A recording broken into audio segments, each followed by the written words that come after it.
இந்த நாளிலும் கூட சிங்கப்பூர்ல சென்டோசா கேபிள் கார்ல இருந்து நான் உங்களை வாழ்த்தி ஆசீர்வதிக்கிறேன்.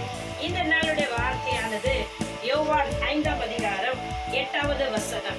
இயேசு அவனை நோக்கி, எழுந்திரு, ஒரு படுக்கை எடுத்துக்கொண்டு நட என்று சொன்னார்.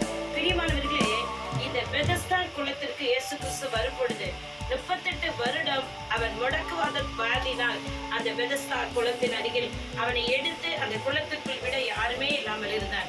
அதே போலதான் 2008 2013 வரையிலும் உங்களுக்கு முன்பாக இருக்கிற உங்களுடைய சகோதரி நான் முடக்குவாத வியாதியினால் அவதிப்பட்டு படுத்த படுக்கையில் ஆஸ்பத்திரியில் இருந்த ஷீலாவாகினா, இன்றைக்கு என் தேவனாகிய கர்த்தர் என் கரத்தை பிடித்து தூக்கி எடுத்து அவருடைய ஊழியத்தை செய்யும்படியாக செய்து இந்த நாளிலும் இந்த பாருங்கள், இந்த கேபிள் கார்ல சிங்கப்பூர் தேசத்தில் இவைகள் எல்லாம் அந்த அழகெல்லாம் பார்க்கும்படியாக தேவன் படைத்த இவை எல்லாவற்றையும் கர்த்தர் கொடுத்த ஞானத்தினால் மனிதர்கள் உருவாக்கின இவை எல்லாவற்றையும் அதே போல இந்த கேபிள் கார் கர்த்தருடைய ஊழியக்காரர்கள் ஆசீர்வாதத்தை விரும்புகிற தேவன், நன்மையை விரும்புகிற தேவன், சந்தோஷத்தை விரும்புகிற தேவன்.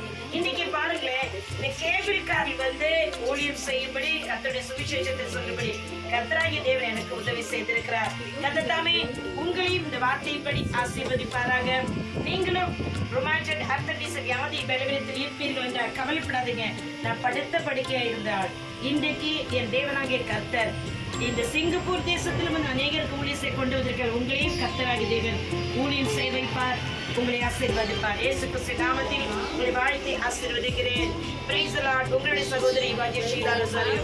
God bless you all. Amen, ஆமென்.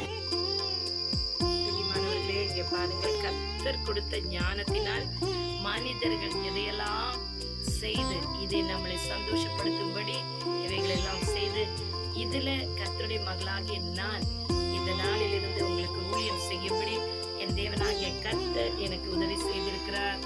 அதற்காக நான் தேவனுக்கு நன்றி சொல்லுகிறேன்.